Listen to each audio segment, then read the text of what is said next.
So the other day I was foiling through some of my old Lord of the Rings miniatures. I was looking for a particular miniature that had a certain pose that would be perfect for a diorama that I was working on. And I came across a great eagle, and I was instantly reminded of my father, who was an avid collector of eagle busts and eagle miniatures, either made, those made out of wood or clay. And, hit a warm spot in my heart, so I decided to do a tutorial and paint up this miniature in tribute to my father.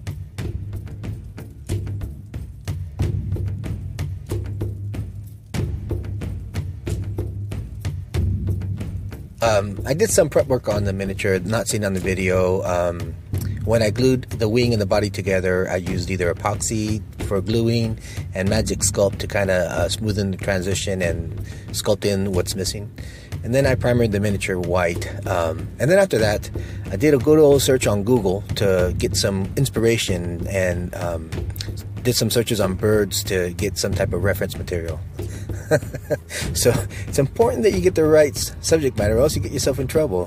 So after refining my searches, I got the right type of subject matter that I wanted to use for inspiration on this miniature. For the base coat, I go with a muted brown, and that's going to give me the coverage. It's also going to help for the shadows and some of the highlights. The nice thing about a white miniature is if you thin your paints the correct way, they could act both as shadows and also as highlights, simply by just going over it with a very, very light single pass. And then if you want the shadows, you just kind of spray in several strokes.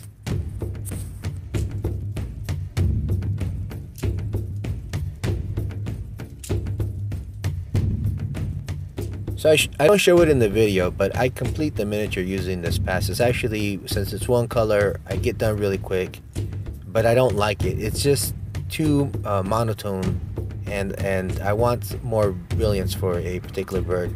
So I kind of change it up and go with this. It's not really a traditional bird color scheme, but I like it. It works.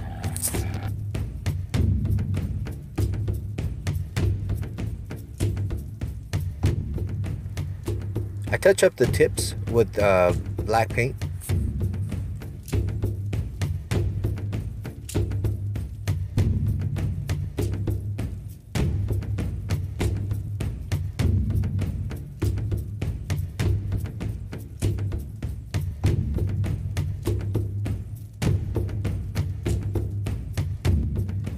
I've mentioned in other videos that an artist often has to go back and forth between an airbrush and a brush when painting miniatures because of hard to reach corners or overspray. In this particular case, I could have stayed with an airbrush and just put a mask on the feathers and get that sharp line, but it's actually easier to go back and forth, and so I chose to not use a mask here and just kind of use a brush and hit those corners or those edges real quick, and then go back to the airbrush when I wanted to soften the transitions.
So I use a very dark brown to create a line, a contrast between the head and the body.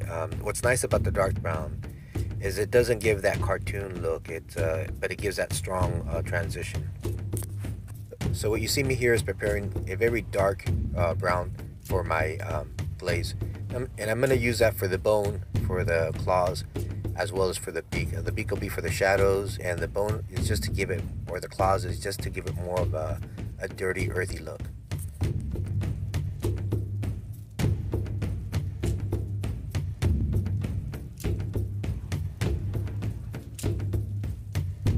Typically, birds' beaks are very glossy, so what I have to use to give that gloss is this the Vallejo gloss medium, and it gives it that extra sheen. Now, the paints that I use are very matte.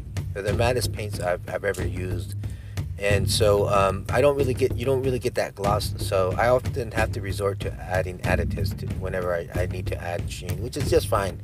I actually like that option.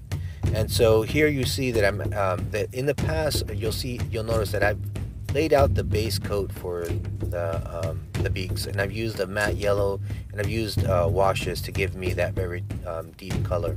And so for the beak highlights, I'll be using a glossed version of yellow and white, and what that's going to do is that's going to give you that extra pop whenever the sun hits it, and then the shadows are actually going to absorb the light because they're matte in nature.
I hit the underwings with a coffee brown to soften the color.